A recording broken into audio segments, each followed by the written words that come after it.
Now, the European Union Election Observer Mission this morning gave its assessment of the Kenya election situation 35 days to the general election and the role that they will play in the run-up to the election. Let's listen into part of what they said this morning.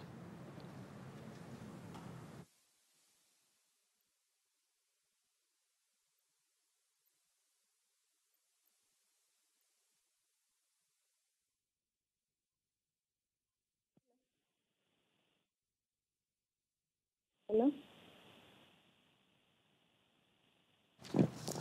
All right, we'll definitely be bringing you that once we fix it. Apologies. Let's speak to our reporter, Raquel Muigai, who attended that particular function. Raquel, good afternoon. With just 45 days to the general election, what sort of assessment did the EU give? Thank you so much, Akisa.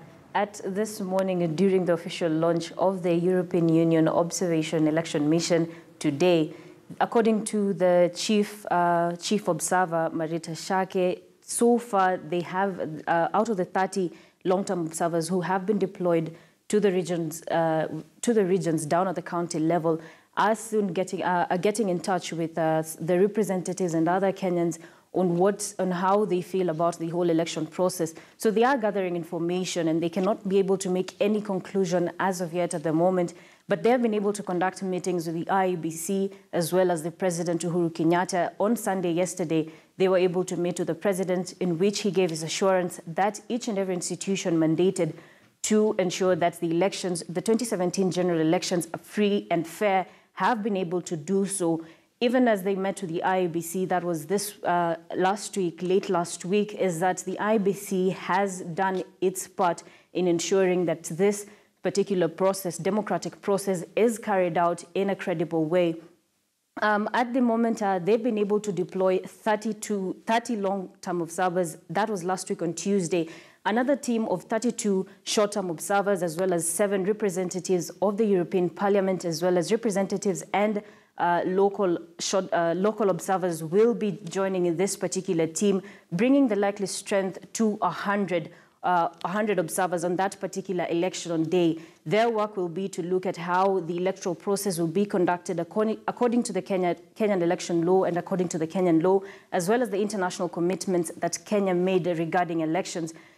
In April, they were able to send another team of observers who were able to look at the nomination process and just ensure that it was carried out in a way in respect to the human rights as well as the democratic, in a democratic way.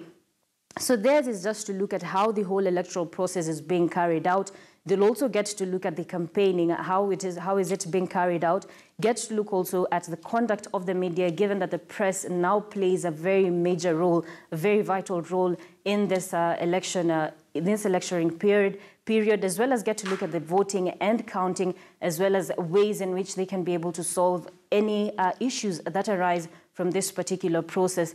But at the end of it all, the team of observers will not just stay until the end of the election day, but will also get to stay even after, in which they will be able to publish an initial report on the findings that they were able to acquire regarding elections, as well as also get to give recommendations in a later report, which will be the final report just 2 months after the election regarding how the election was conducted in Kenya.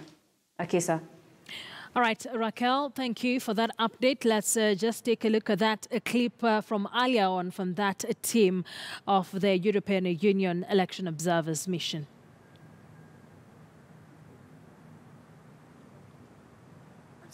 Long-term observers, short-term observers, which operates strictly impartially and independently.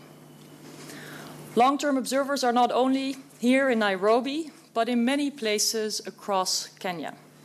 An advanced team arrived in April already to also have an impression of the primaries process.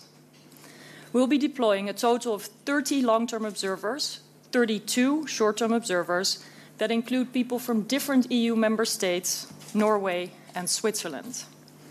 They'll be joined by local observers from the diplomatic community, as well as a delegation of members of European Parliament.